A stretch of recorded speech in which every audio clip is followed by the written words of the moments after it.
صل على سيدنا مولانا محمد وعلى آله سيدنا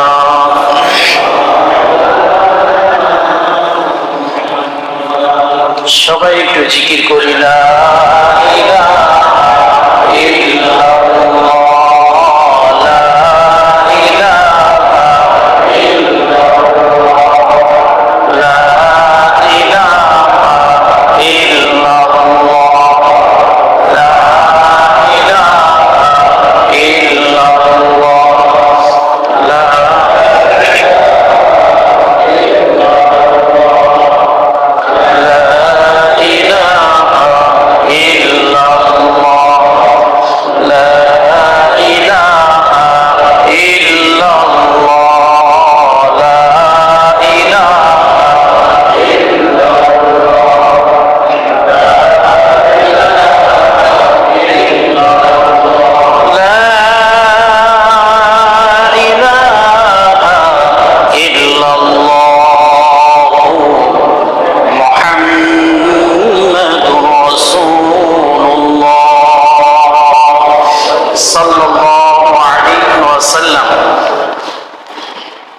সকল প্রশংসা কৃতজ্ঞতা আনুগত্য মহান আল্লাহ রাব্বুল আলামিনের দরবারে,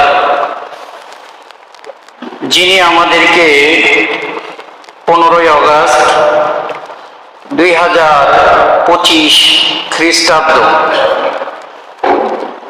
31শে শ্রাবণ 1432 বঙ্গাব্দ 20শে সফর 1447 হিজরির জুমার নামাজ আদায় করার জন্য মসজিদে আসার মতো বসার মতো তৌফিক দান করেছেন। আল্লাহ রাব্বুল আলামিনের দরবারে কায় মনোবাক্যে শুকরিয়া আদায় করছি, আলহামদুলিল্লাহ।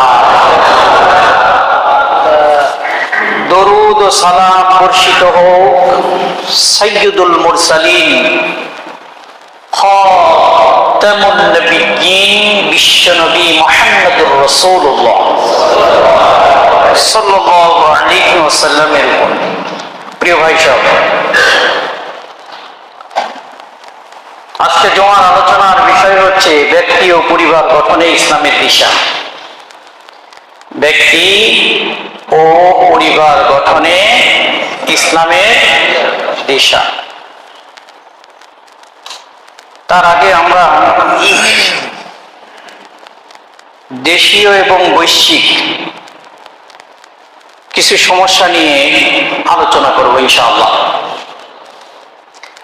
তার ভিতরে উল্লেখযোগ্য দুইটি বিষয়, বৈশ্বিক বিষয়, উল্লেখযোগ্য দুইটি বিষয়। একটি হচ্ছে মুসলমানদের তীর্থভূমি, প্রথম কিবলা মসজিদুল আকসার পুণ্যময় ভূমি ফিলিস্তিন। সেই ফিলিস্তিনের একটি ভূখণ্ড গাজা, যেখানে প্রত্যেকটা সেকেন্ডে মিনিটে মুসলমানদের মৃত্যুর সাক্ষাৎ, রক্তাক্ত জীবন, হুমকিময় জীবন, অনিশ্চিত জীবনের মোকাবেলা করতে হয়। সেখানে জায়নবাদী শক্তি, আধিপত্যবাদী শক্তি, সন্ত্রাস গোষ্ঠী, অভিশপ্ত জাতি, ইহুদি জাতি, তাদের পরিকল্পনা ছিল তারা গাজাকে জমিনের সাথে মিশিয়ে দিয়ে, সমান করে দিয়ে, গাজার যারা বাসিন্দা আছে তাদেরকে গাজা থেকে নিগৃহীত করে, ভূমিহীন করে, শরণার্থী বানিয়ে দিয়ে গাজাকে সম্পূর্ণরূপে ইহুদি ইসরায়েল রাষ্ট্রের একটা অংশ হিসাবে ঘোষণা করতে চায়, এবং সেটা নিয়ে তারা ঘোষণাও দিয়েছে। শুধু গাজা নয়, মিশরের এক অংশ, সিরিয়ার এক অংশ, এবং পশ্চিমা মিত্র জর্ডান, মুসলিম রাষ্ট্র কিন্তু পশ্চিমা মিত্র, আমেরিকার সবচেয়ে কাছের বন্ধু। মিশর, সেও আমেরিকার বন্ধু। সিরিয়া, সেও আমেরিকার বন্ধু। এই সিরিয়ার একটা অংশ, মিশরের একটা অংশ এবং জর্ডানের একটা অংশ, এটা নিয়ে ইহুদিদের যে একটা চক্রান্ত ছিল যে আমরা আমাদের এই আধিপত্য বিস্তার শুধুমাত্র ফিলিস্তিনের ভিতরে সীমাবদ্ধ রাখবো না, আমরা আস্তে আস্তে জর্ডান, সিরিয়া এবং মিশর নিয়ে আমাদের এই আধিপত্য বাস্তবায়িত করব। এই ঘোষণা দেওয়ার পরে হঠাৎ করে ঘুম থেকে জেগে উঠেছে জর্ডানের রাষ্ট্রপতি, মিশরের প্রধানমন্ত্রী এবং সিরিয়ার প্রধানমন্ত্রী। হঠাৎ করে ঘুম থেকে জেগে উঠেছে। এতদিন তাদের কানের ভিতরে ওই যে আমি এর আগে একটা উদাহরণ দিয়েছিলাম যে একজন পথিক রাস্তা দিয়ে যাচ্ছে, যাওয়ার মাঝখানে একটা গন্ডারের সাথে সাক্ষাৎ। তো গন্ডারের কাতুকুতু দেয়, কিন্তু গন্ডার কোনো নড়াচড়া করে না, তার কোনো প্রতিক্রিয়া হয় না, হাসেও না। বিরক্ত হয়ে পথিক চলে গেছে। চলে যাওয়ার পরে সে যেখানে গিয়েছিল সেখান থেকে ফিরতে ফিরতে 3 দিন পরে ওই রাস্তা দিয়ে আবার ব্যাক করছে। ওই রাস্তা দিয়ে ব্যাক করতে গিয়ে দেখে যে 3 দিন পরে গন্ডারটা হাসছে। তখন গন্ডারকে প্রশ্ন করেছে যে তোমাকে আমি 3 দিন আগে যাওয়ার পথে একটু কাতুকুতু দিয়ে গেলাম হাসানোর জন্য, তুমি তখন হাসলা না, এখন হাসছো কেন? বলছি তোমার ওই কাতুকুতুটা আমার অনুভূতি শক্তিতে পৌঁছাতে, আমার চামড়া ভেদ করে আমার অনুভূতি শক্তিতে পৌঁছাতে 3 দিন সময় লেগেছে। কয়দিন? 3 দিন সময় লেগেছে। এতদিন তাদের হুঁশ ফেরে নাই। এখন যেই নিজেদের মানে আঙিনাগুলো দখল করার ধান্দা, নিজের বুদ্ধি হারানোর ভয়, তখন হঠাৎ করে জেগে উঠে দেখে যে না, এখন আর চুপ থাকার কোনো সুযোগ নাই। এই কথাটাই বলেছে। আজকে ফিলিস্তিন ধরেছে, মনে করেছে যে সিরিয়া তুমি নিরাপদ না, তারপরে জর্ডান নিরাপদ না, কেউ নিরাপদ না, একটা মুসলিম রাষ্ট্র নিরাপদ না। নিরাপদ ওই সময় হবে পৃথিবীর এ প্রান্ত থেকে ও প্রান্ত পর্যন্ত যত মুসলিম রাষ্ট্র আছে সবাইকে এক ঐক্যবদ্ধ পতাকার নিচে আসতে হবে। আরেকটা বিষয়, আরেক ইসরায়েল তো আমাদের রাষ্ট্রের পাশেই আছে, আছে না? আরেক ইসরায়েল আছে না? আছে তো, ইসরায়েল আছে আরেকটা। তো আমরা যেটা দেখতে পাচ্ছি, এশিয়ার ভিতরে এখন পর্যন্ত কোনো যুদ্ধের দামাওয়া বাঁধে নাই, বাজেও নাই। তবে সাম্প্রতিক সময়ে যা বোঝা যাচ্ছে যে আমাদের এই ক্যান্সার ইসরায়েল নামক, ইন্ডিয়া নামক রাষ্ট্র থেকেই এশিয়ার শান্তি হারাম হয়ে যাবে, এতে কোনো সন্দেহ নাই। তার প্রমাণ হচ্ছে পাকিস্তানের সাথে অলরেডি বেঁধে গেছে, বাজে নাই? বাচ্চা। এখন পাকিস্তানের সাথে যদি বাঁধে তাহলে কি আমরা কি নিরাপদ? জোরে বলেন, আমরা নিরাপদ নয়। সুতরাং সকল মুসলমানকে সতর্ক থাকতে হবে। আজকে বিশ্বে, আমি এর আগেও বলেছি, দেখেন এখন আর তরবারি ঢাল নিয়ে যুদ্ধ করার সময় না, এখন যুদ্ধ হচ্ছে প্রযুক্তির যুদ্ধ। কিসের যুদ্ধ? প্রযুক্তির যুদ্ধ। আরেকটা যুদ্ধ হচ্ছে অর্থনৈতিক যুদ্ধ। অর্থনৈতিক যুদ্ধ দিয়ে একটা রাষ্ট্রকে একেবারে ধ্বংস করে দেওয়া যায়। এর সবচেয়ে বড় বড় প্রমাণগুলো আমরা দেখেছি, তার ভিতরে একটা হচ্ছে ইউক্রেন। ইউক্রেন রাষ্ট্রটা ছিল উন্নত একটা রাষ্ট্র, কিন্তু আজকে তাদের দুর্ভিক্ষে সয়লাব হয়ে গেছে শুধু যুদ্ধের কারণে। একটা সময় ইরান ছিল অনেক শক্তিশালী, পাওয়ারফুল অর্থনৈতিক দিক থেকে, কিন্তু যখন ইরান পশ্চিমা রাষ্ট্রের কথা শুনে নেয়, তখন ইরানের উপরে অর্থনৈতিক বিধিনিষেধ আরোপ করে দিয়ে ইরানকে অর্থনৈতিকভাবে পঙ্গু করে ফেলা হয়েছে। আফগানিস্তানকে শোষণ করতে করতে একেবারে কানা থাল হাতে ধরিয়ে দিয়ে গেছিল, যাই নাই? এখন সবচেয়ে বড় যেটা, সেটা হচ্ছে প্রযুক্তির যুগ। আর এই প্রযুক্তির যুগে এখন পর্যন্ত আমরা সেই 1960 সালের যুদ্ধ বিমান নিয়ে গর্ববোধ করি, ঠিক না? তো আমি ইউনূস সরকারকে ধন্যবাদ দিব, শুধু আমি নয়, বাংলার প্রত্যেকটা জনগণকে তাকে ধন্যবাদ দেওয়া উচিত। তিনি সাম্প্রতিক সিদ্ধান্ত গ্রহণ করেছেন লালমনিরহাটে। কোথায়? লালমনিরহাটে। সেখানে উনি কারখানা স্থাপন করতেছেন। চীন পাকিস্তানের সহযোগিতায় সেখানে একটা বিশাল কর্মযজ্ঞ তৈরি করতেছেন। সেখানে আমাদের যুদ্ধ বিমান তৈরি হবে, নিজেরাই যুদ্ধ বিমান তৈরি করবে, সেখানে রাডার তৈরি করবে, উন্নত রাডার তৈরি করবে, সেখানে ড্রোন তৈরি করবে, উন্নত মানের ড্রোন তৈরি করবে। এটা আমাদের জন্য ভালো না মন্দ? বিগত 56 বছরে এই চিন্তা কেউ করেছে? যে এসেছে সেই নিজের আখের গুছিয়েছে, কিন্তু রাষ্ট্রের জনগণের জন্য, রাষ্ট্রের জন্য কেউ চিন্তা করেনি। ধন্যবাদ জানাই। এই লালমনিরহাটে এইখানে নৌঘাটি করার কারণে আমার পার্শ্ববর্তী বন্ধুদের ঘুম হারাম হয়ে গেছে। কারণ ওর পাশেই হলো চিকেন নেক।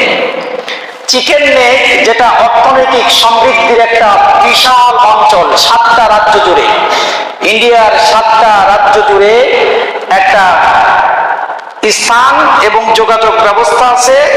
চিকন মোরগের মতো, মোরগের গলার মতো। কার গলার মতো? এই জন্য বলা হয় চিকেন নেক, মোরগের গলার মতো।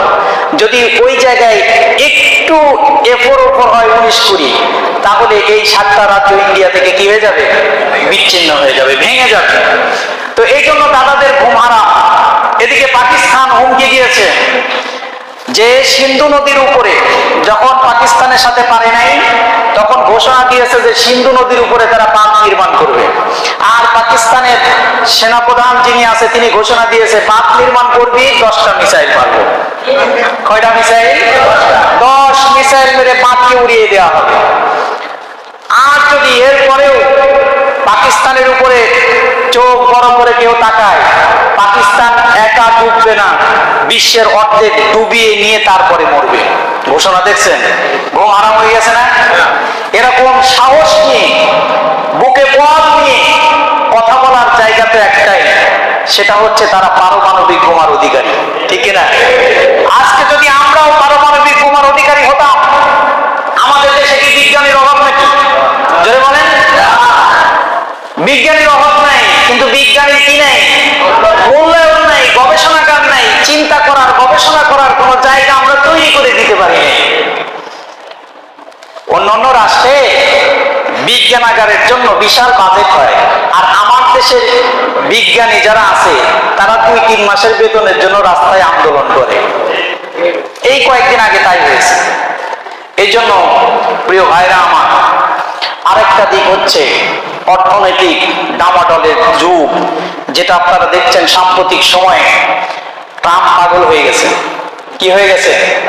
পাগল হয়ে গেছে। বিভিন্ন রাষ্ট্রের উপরে অতিরিক্ত কর চাপাই দিচ্ছে না? বাংলাদেশের উপরে 50% কর আরোপ করেছে, শুল্ক আরোপ করেছে। আপনি যদি 100 টাকার মাল বিক্রি করেন, 50 টাকা কাকে দিতে হবে? ট্রাম্পকে দিতে হবে। এটা কেউ মানবে? ইন্ডিয়ার উপরে 50% কি করেছে? শুল্ক আরোপ করেছে, করে নাই? যখন ইন্ডিয়ার উপরে 50% শুল্ক আরোপ করেছে, এর কারণ হচ্ছে কি? রাশিয়া থেকে তেল কিনেছে। রাশিয়া থেকে তেল কেনার কারণে তেল তুই কিনলি কেন, এই কিনাটাই অন্যায় হয়েছে। তার মানে একচ্ছত্র, বিশ্বের একচ্ছত্র অর্থের আধিপত্য হচ্ছে ডলার, ঠিক কিনা? এই ডলার একটা কাগজ, IMF বলেন, বিশ্ব ব্যাংক বলেন, জাতিসংঘের অর্থনৈতিক ব্যাংক বলেন, যা কিছু বলেন না কেন, সব কিছু ডলার। যেখানে যাবেন সেখানেই ডলার। এত দায় পড়ে গেছে নাকি যে ডলার দিয়ে আমাকে চলতে হবে? তার মানে এই অর্থনৈতিক চক্রকে যদি ভেঙে দেওয়া যায়, এই ডলারকে যদি, এই অর্থনৈতিক এই চক্রটাকে যদি একবার ভাঙা যায়, মাথা তুলে দাঁড়ানোর মতো ক্ষমতা ট্রাম্প কেন, কারোর বাবারও ক্ষমতা নাই। এটা এশিয়ার ভিতর বড় একটা গবেষণা চলছে।